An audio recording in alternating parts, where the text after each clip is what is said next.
Boa tarde, Caderno de Ciências aberto. Vamos acompanhar essa imagem aqui. Vocês têm uma cena e nessa cena tem vários elementos. E eles vão ser divididos em elementos de seres vivos e seres não vivos. O que vocês precisam fazer e anotar aí no caderno é olhar para a imagem e encontrar 7 exemplos de seres vivos e 7 exemplos de seres não vivos. A dica é que para ser um ser vivo, ele precisa nascer, crescer, se reproduzir de alguma forma e morrer. Então você vai observar atentamente. Viu que nasce, cresce, reproduz de alguma forma e morre? Então é um ser vivo. Se não cumpre esses requisitos, quer dizer que não é ser vivo, então você vai classificar do outro lado, seres não vivos, tá bom? Faz essa atividade aí no caderno para a gente continuar aqui com a nossa aula de hoje. Bom, aqui nós temos 3 imagens diferentes. Na primeira cena, olha aí atentamente, né? Nós temos como se fosse um jardim, né? Temos as flores e tem aqui, ó, presta atenção, uma borboleta. Nesse outro tem um fungo, né? Ou cogumelo, como vocês também chamam. Mas vejam, tem a vegetação. Fiquem atentos, tá? E aqui nós temos vários exemplos de bactérias. Será que elas são todas iguais? O que será que torna esses exemplos aqui semelhantes? O que é que diferencia? Então, é isso que a gente vai trabalhar agora. Do que os seres vivos são constituídos ou do que os seres vivos são formados.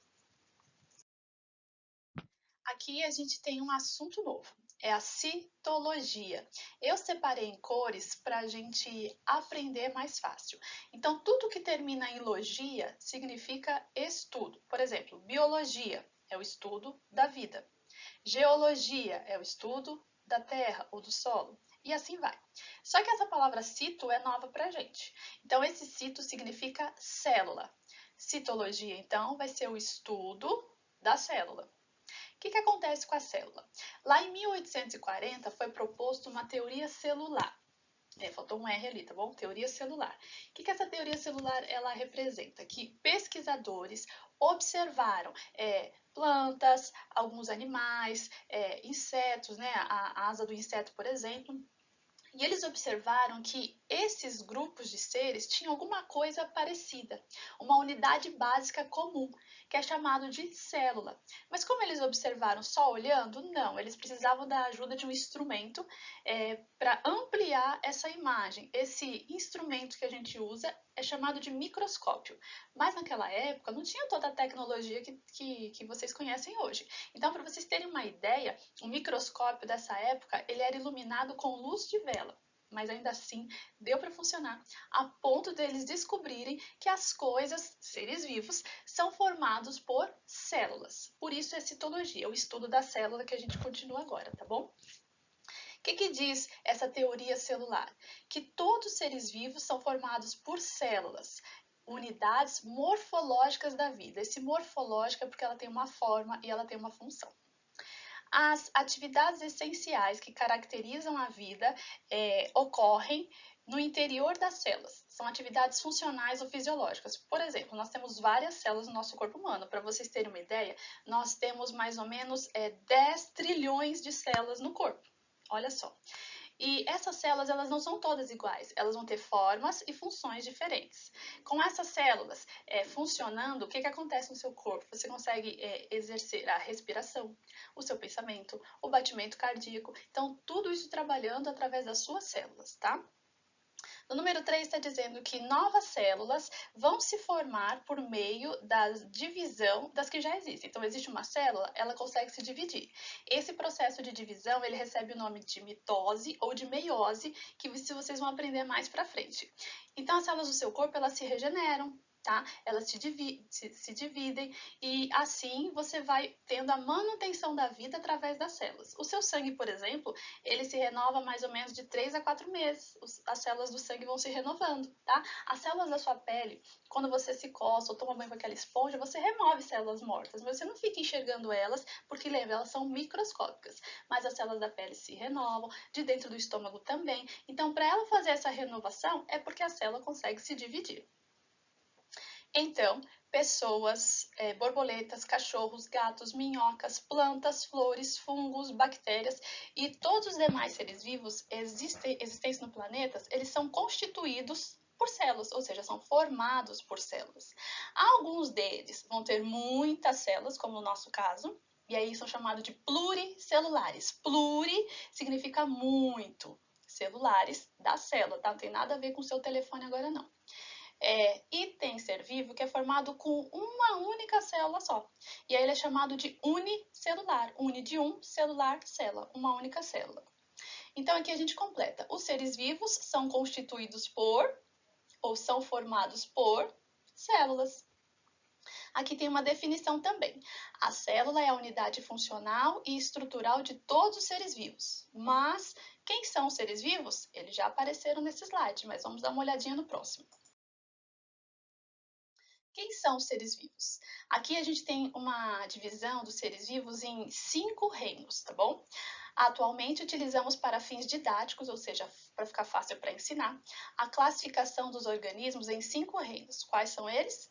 Aqui aparece primeiro o reino Animalia ou Metazoa. Esse Animalia, como o próprio nome já te lembra, é o reino animal. Então, se na atividade você responder reino animal, vai estar certo, tá bom? Quem é aqui o representante do reino animal? Esse lêmurizinho aqui com o seu filhote, tá? Então, reino animal. Aqui nesse reino animal vai entrar a formiga. Ah, professora, formiga é inseto? Sim, a formiga é inseto e todos os insetos fazem parte desse reino aqui, ó. Reino animalia ou metazoa ou reino animal, certo? O rinoceronte vai entrar aqui também, a borboleta vai entrar aqui, a aranha vai entrar aqui, o rato, a cobra, tudo é reino animal. O próximo, reino plantae ou metafita, ou reino das plantas. Ah, é reino vegetal, reino das plantas? Também tá certo se você responder assim, não tem problema. Quem é aqui que está representando o reino das plantas, né? Essa florzinha, essa rosa. Mas podia ser a grama, podia ser uma árvore frutífera, tá? Podia ser o pé de alface. Então, esses são os vegetais, reino vegetal, reino plante. Aqui, o reino fungi. Esse fungi é dos fungos, é o reino dos fungos. Então, aqui, cadê o representante? Ó, o cogumelo apareceu aqui de novo, tá bom? Então, aquele champignon que pode ser colocado no alimento, ele vai ser parte aqui do reino fungi, tá? Tem um fungo que ele é usado para a massa do pão crescer, que é o tal do fermento biológico. É chamado fungo de Saccharomyces cerevisiae. Então, ele é um fungo do bem que a gente pode comer, né, quando você se alimenta do pão, e ele vai fazer parte desse reino aqui, ó, dos fungos. Então, ele também é um ser vivo. Tem o reino protista, que é formado pelos protozoários, aqui os representantes, tá? Esses protozoários podem ser ameba ou paramécio, tá bom? Reino protista, geralmente, eles são causadores de doenças, eles estão em águas sujas, muitas vezes, tá? E o reino monera é o reino das bactérias. Esse é o representante das bactérias. Também vamos ter bactérias do bem e bactérias que causam doenças. Como bactérias do bem, a gente vai ter, por exemplo, os lactobacilos vivos que estão no leite, no iogurte e etc. Tá bom? Vamos para o próximo slide. Aqui tem uma atividade já. Você vai ter que escrever verdadeiro ou falso. Essa atividade está aí no seu caderno do aluno do segundo bimestre de ciências. Então, você acompanha a aula com o seu caderno para você já ir respondendo aí, tá bom? Então, diz assim, verdadeiro ou falso. Todos os seres vivos são formados por células, além de átomos e moléculas. Eu não falei dos átomos e moléculas, tá? Átomos e moléculas é um assunto que vocês vão estudar mais para frente. E toda a matéria, tudo ao seu redor é formado por algum tipo de átomo e moléculas, inclusive o nosso corpo também. Esses átomos e moléculas eles vão se reunir de formas diferentes para formar coisas diferentes. Então, quando a gente fala de átomos e moléculas, eles não estão só em seres vivos, eles vão estar na caneta, no lápis, eles vão estar aí no seu celular, por exemplo. Falando de nós, precisa ter célula também, certo? Então, todos os seres vivos são formados por células, além de átomos e moléculas. Coloca aí, verdadeiro ou falso. A teoria celular teve seu início por volta do ano 2000. Será que ela é tão recente assim? Acabamos de falar, tá? Qualquer coisa, volta no slide aí.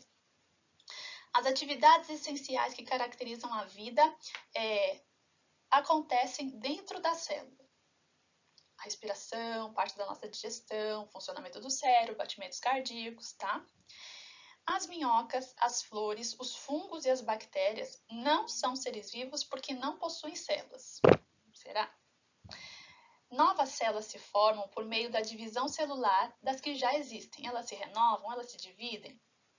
Para os biólogos, aqueles que estudam a vida, os seres vivos não são constituídos de células, não são formados por células. É isso que os biólogos dizem? Coloca aí verdadeiro ou falso. Aqui. Os seres vivos unicelulares, vamos voltar a falar de quem tem uma célula ou muitas, tá? São aqueles formados por uma única célula que desempenha todas as funções necessárias à sua sobrevivência. E é o caso das bactérias e dos protozoários. Então, bactérias, sejam elas boas ou causadoras de doenças, elas são, na maioria das vezes, formadas por uma única célula e ela consegue fazer a digestão, a respiração dela, sendo apenas uma única célula, tá? O protozoário é a mesma coisa. A gente vai ter também exemplo como a ameba, como eu já disse, tá? A amebíase é aquela que vai estar na água suja e às vezes dá diarreia na pessoa, passa mal. Tem o protozoário chamado tripanossoma, que ele é o causador da doença de Chagas, né? Ele entra através da picada de um mosquito aqui nessa região do rosto, por isso é chamado de barbeiro, tá? E quando esse protozoário entra na corrente sanguínea, atinge o coração, fazendo o coração da pessoa aumentar, crescer mais, tá? Já os seres pluricelulares, que são formados por muitas células, né, se associam entre si essas células, como as plantas, os animais e alguns grupos de fungos. Então, essas células pluricelulares, elas vão ter formas diferentes, né? Aqui, ó, a gente vê nas bactérias, elas são bem todas iguais, unicelular, né? O paramécio, o protozoário, ele também está todo igual.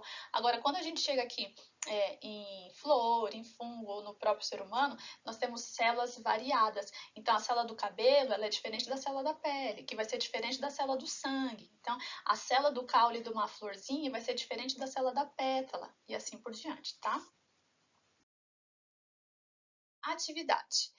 Vai ter um formulário de perguntas que eu vou deixar no Google Classroom e no Telegram. E aí você só vai responder. Você não vai copiar essas perguntas no caderno, porque ele é um formulário e já está pronto. Você vai responder direto nele. A atenção que você tem que ter é colocar o seu nome completo, tá bom? Para que assim o resultado da sua nota saia certinho com o seu nome, tá bom? Então a gente finaliza aqui essa aula da introdução sobre células. A gente volta a falar mais de células mais para frente, mas por hoje a gente encerra com essa atividade, tá bom? Tchau, tchau e até a próxima!